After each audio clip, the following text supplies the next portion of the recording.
আছেন সবাই? আশা করছি কাছে দূরে দেশ এবং দেশের বাহির থেকে যে যেখান থেকে আমার ভিডিওটি দেখছেন বা দেখবেন সবাই ভালো আছেন। আলহামদুলিল্লাহ পরিবার নিয়ে আমিও বেশ ভালো আছি।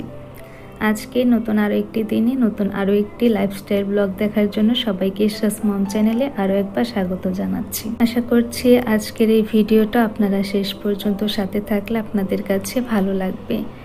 ছোট বাচ্চা নিয়ে সকাল থেকে যেভাবে কাজটা শুরু করি সংসারের কাজ, তো সেখান থেকে আজকে এই ব্লগটা স্টার্ট করেছি।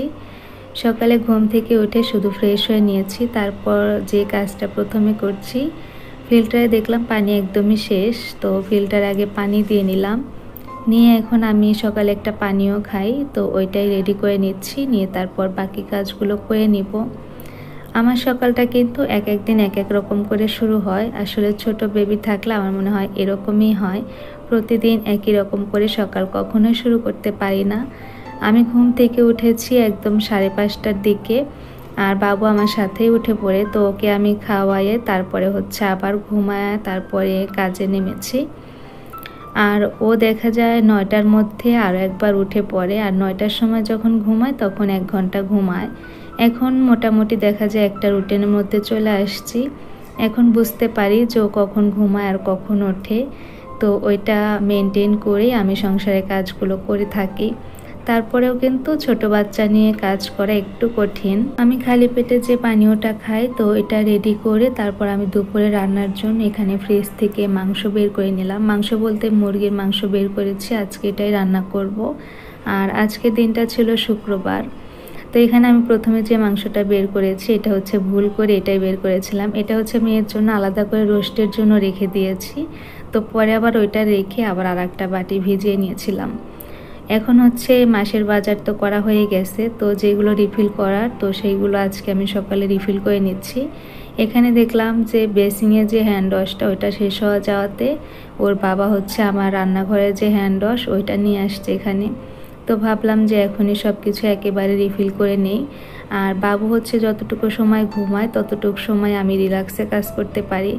আর দেখা যায় কাজ করার সময় যদি ভিডিও করা হয় তাহলে কিন্তু সময়টা একটু বেশি লাগে। তো এখন আমি সব কিছু রিফিল করে নিয়ে তারপরে পানীয়টা খেয়ে নিব, তারপর ঘর ঝাড়ু করব। আসলে দেখা যায় বাবুকে নিয়ে আমার সকালে এক এক দিন ওঠা হয় না, প্রতিদিন যে একই রুটিনে কাজ করতে পারি তা না। এক এক দিন দেখা যায় বাবু রাতে অনেক বেশি বিরক্ত করে। প্রতিদিন তো দেখা যায় 2 থেকে 3 বার ওঠেও, তো ওকে 2-3 বার খাওয়াতে হয়। আবার এক এক দিন দেখা যায় 6 বার 7 বারও হয়। তো তখন দেখা যায় আমি সকালে আর উঠতে পারি না, আর উঠলেও অনেক বেশি খারাপ লাগে। তাই নিজের শরীরের কথা চিন্তা করে ওর সাথে দেখা যায় 9টা কিংবা 10টা পর্যন্ত ঘুমাই, তারপর উঠে সংসারের কাজগুলো ঝটপট করে নেই। আর এমনিতেও এখন তো রাতটা অনেক বেশি ছোট, দেখা যায় ঘুমাতে ঘুমাতে 12টা 12:30 1টাও বেজে যায়, কোনো দিন 12টার আগে তো কোনো দিনও শুতে পারি না। তো ওই কারণে আরও বেশি আসলে উঠতে একটু কষ্ট হয়। তো আজকে কিন্তু আমার ঘুম ভালো হয়েছে। বাবু মাত্র 2 বার উঠেছিল রাতে, তো আজকে সকাল সকাল উঠে পড়েছি আর চিন্তা করেছি যে সকাল সকাল সব কাজকর্ম শেষ করব। তবে দেখা যাক, আল্লাহর নাম নিয়ে শুরু করলাম, কি কত পর্যন্ত পারবো জানি না, কারণ বাবুদের তো সবসময় মুড এক থাকে না, এক এক সময় ওর এক এক রকম থাকে। তো আজকে ওকে বেল করে দিব, তো এই কারণে আরও সকাল সকাল কাজগুলো শেষ করার চেষ্টা করছিলাম। তো আমি ঘরটা ঝাড়ু করে নিয়েছি, নেওয়ার পরে সকালে নাস্তা হয়ে গেছে সবারই। ওর বাবা নাকি বাইরে যাবে, তো চলে যাওয়ার আগে আম্মা সবজি কাটছিল।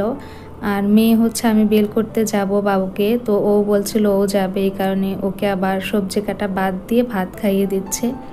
আমি বলছিলাম যে তুমি ভাত না খেলে নিয়ে যাব না, তো ওই কারণে ভাত খেয়ে নিচ্ছিল। এই যে আমি ওকে বেল করার জন্য ভাবির কাছে চলে আসছি। আমার বাসায় এক ভাবির কাছে আসছি, ওনাকে দিয়ে বেল করাবো। তো ভাবি কেটে দিচ্ছিল ওর চুলগুলো, আর এইবার প্রথমে ওর চুল কেটে দিলাম। তো ইসরা ওই যে চলে আসছে, আর সবাই তো চারদিকে কথা বলছে, ও না অনেক খুশি হয়েছিল আর চুপচাপ থাকছিল না। ও কিন্তু ঘুমাইছে যখন আমি তখন নিয়ে আসছি, তবে উঠে পড়ছে। তো দেখলাম যে মাশাআল্লাহ ভাবি কিন্তু খুব সুন্দর করে বেল করতে পারে, আর আমি তো এটা মাথায় ধরতেই ভয় পাই, কারণ অনেক বেশি নড়াচড়া করে, তো দেখা যায় মাথায় লাগলে কেটে যাবে।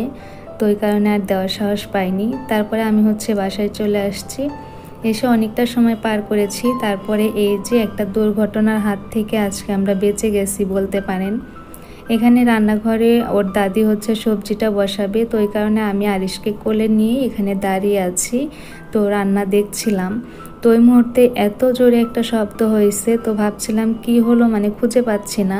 পরে দেখি কি চুলাটা হচ্ছে ব্রাস্ট হয়েছে, চুলার উপরে যে গ্লাসটা ওইটা, তো কিছু অংশ ভেঙে হচ্ছে ছুটে এদিক ওদিক গেছে, আর কিছু অংশ ভেঙে গেছে, আর পুরো গ্লাসটাই মানে একদমই চিরচির হয়ে ফেটে গেছে। তো আপনাদের একটু দেখিয়ে দিলাম।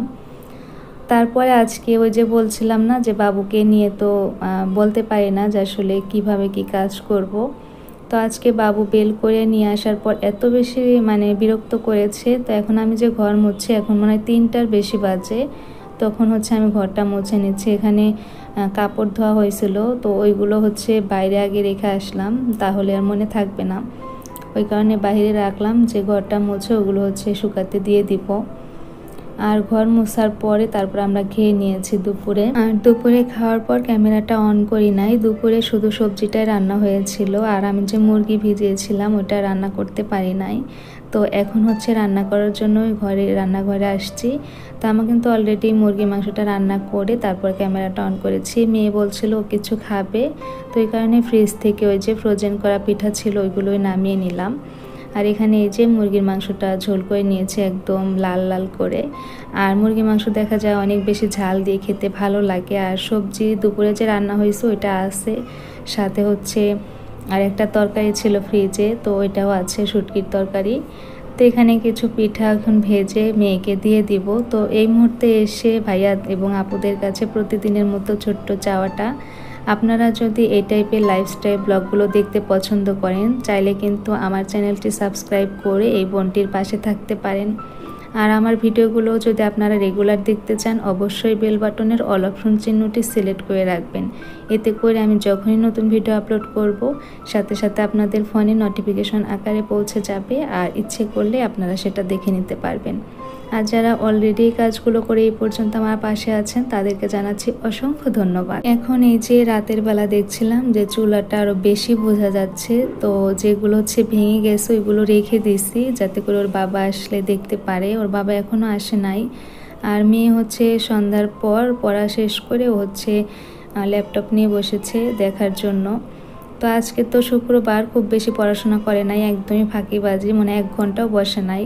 তো ওকে পিঠাগুলো ভেজে এখানে দিয়ে দিলাম, এখন হচ্ছে ও খেয়ে নেবে, সাথে আমরাও খেয়ে নিব। আজকের ফুল ভিডিওটা আপনাদের কাছে কেমন লেগেছে আপনারা অবশ্যই একটা কমেন্ট করে জানাবেন। আজকে এখান থেকে বিদায় নিচ্ছি, সবাই ভালো থাকবেন। আসসালামু আলাইকুম সবাইকে, আল্লাহ হাফিজ।